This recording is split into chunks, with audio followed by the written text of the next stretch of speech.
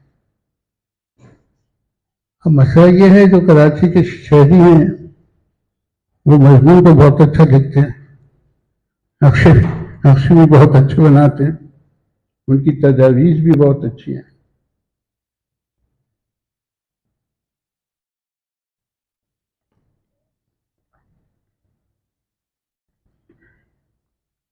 मगर वो इकट्ठे होके साहिल पर कब कब्जा करेंगे, ये मतलब है ना। अब ये